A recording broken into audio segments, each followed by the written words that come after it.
U.S.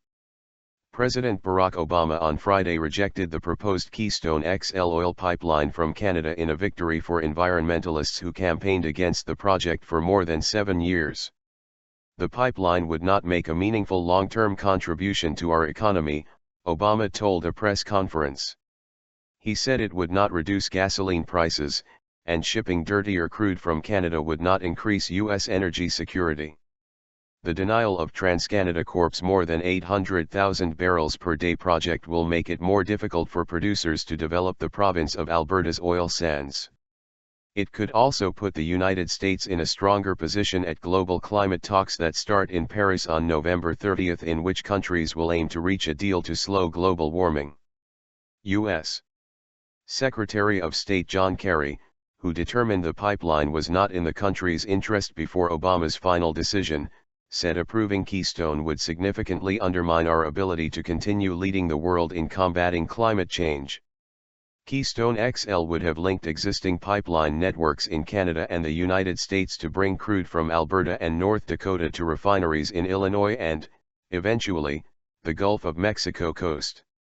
TransCanada first sought the required presidential permit for the cross-border section in 2008, but the proposal provoked a wave of environmental activism that turned Keystone XL into a rallying cry to fight climate change.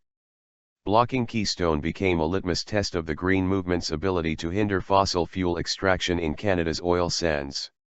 "This is a big win," said Bill McKibben, co-founder of the environmental group 350.org, which helped make Keystone a symbol of a movement to slow global oil output. Obama's decision is nothing short of historic, and sets an important precedent that should send shockwaves through the fossil fuel industry. TransCanada and other oil companies said the pipeline would have strengthened North American energy security, created thousands of construction jobs and helped relieve a glut of oil. But since 2008 the United States has experienced a domestic drilling boom which has boosted oil production 80% and contributed to a slump in U.S. oil prices from above $100 a barrel to about $44. Canada U.S. Relationship. Newly sworn-in Canadian Prime Minister Justin Trudeau, a supporter of Keystone, voiced disappointment but said the Canada U.S. relationship is much bigger than any one project. TransCanada Chief Executive Russ Girling said the company would review its options to potentially file a new application for a pipeline to bring oil sands crude to the United States. Today, misplaced symbolism was chosen over merit and science, rhetoric won out over reason, he said in a statement. A senior U.S. State Department official left open the possibility TransCanada could seek a different decision under another U.S. administration, telling reporters, for the State Department to reconsider the application at any time, the company would have to reapply.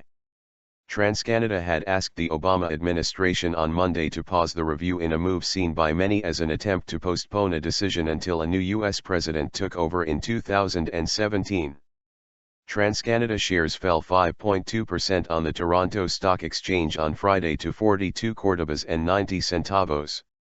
All the Democratic U.S. presidential candidates, including front-runner Hillary Clinton, oppose the pipeline while most Republican candidates are in favor. Friday's rejection was a loss for Republicans on Capitol Hill who in January had made Keystone their top issue of the new Congress. They passed a bill that would have allowed Congress to decide on the pipeline, legislation Obama vetoed.